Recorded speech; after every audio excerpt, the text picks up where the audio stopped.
So the reason for me wanting to come forward and share this story is apolitical. The distribution method, the delivery of aid, is not being done in line with American values. 20 Palestinians were killed while trying to get to food aid distribution sites. My name is Tony Aguilar. I'm a retired Lieutenant Colonel Green Beret from service in the United States Army.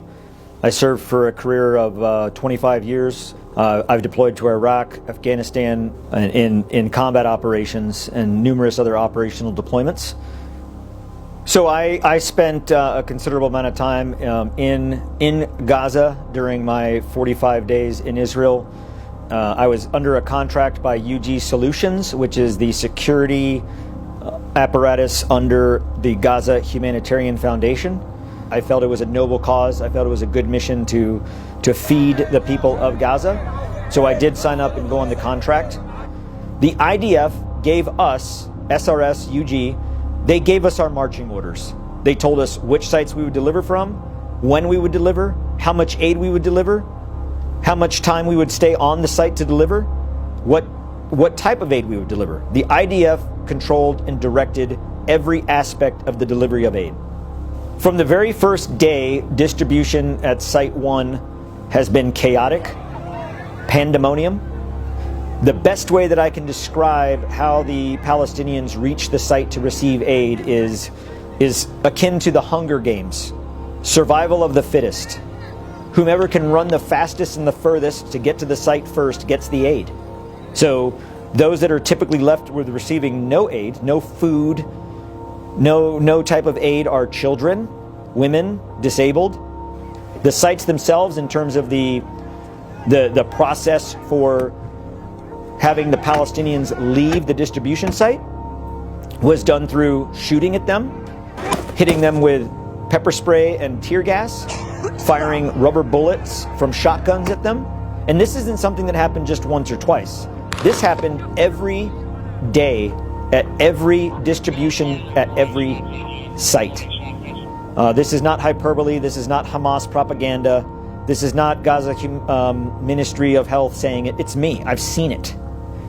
The contractors on one occasion, on the 29th of May at site number 4, opened fire with his individually assigned weapon into the crowd, at their feet, over their heads, and into the crowd.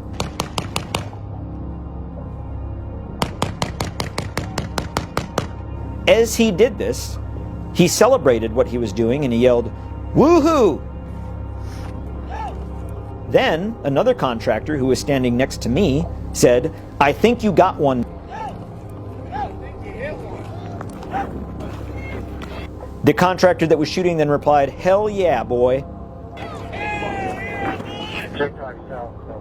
I took the video. I was there. I saw it. I watched it happen. The contractor that said, "Damn, I think you got one, man," was referring to a Palestinian man that fell to the ground and never got up. It's within my assessment that he was dead.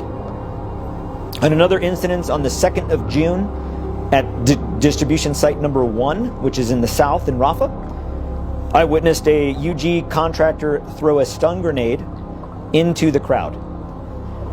The metal fuse top of the stun grenade hit a Palestinian woman in the head, and she immediately dropped to the ground, lifeless and motionless.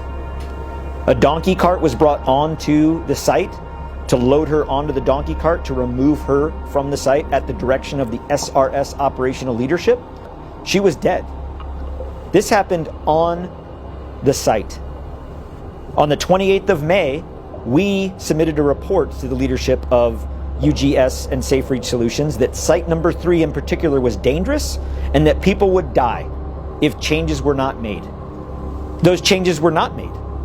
And on the 16th of July, 20 people died.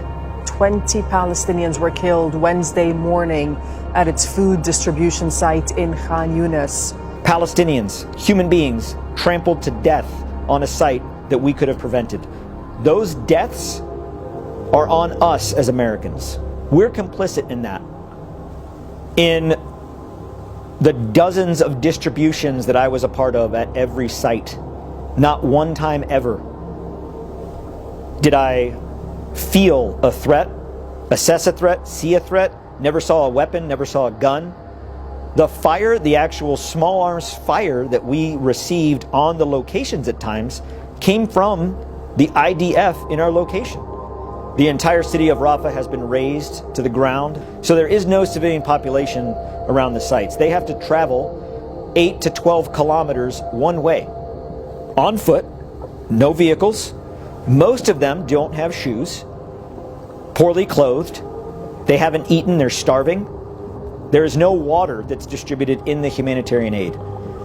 And to get there, they have to walk through an active war zone.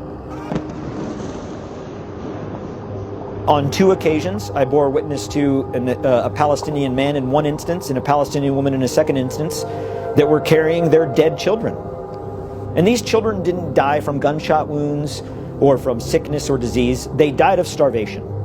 I've seen it with my own eyes. I witnessed it on the ground in Gaza. Americans don't set up food to a starving population and have them walk through a war zone just to then shoot at them and hit them with stun grenades and pepper spray and then send them on their way. That's not the American way. That isn't in line with American values. After 25 years of service, when I hung up my uniform, I didn't hang up my oath. And my oath is to the Constitution and to the values of this country. Not to a president, not to a Congress, not to a company, but to this country. And I think most Americans would agree with that. The distribution itself is not feeding the population of Gaza. In fact, we are starving them because we are providing them with so little. The mechanism in place right now does not work. It is my job to make sure that the American people know this, because our tax dollars are going to this. Your tax dollars, U.S. taxpayers, are funding this.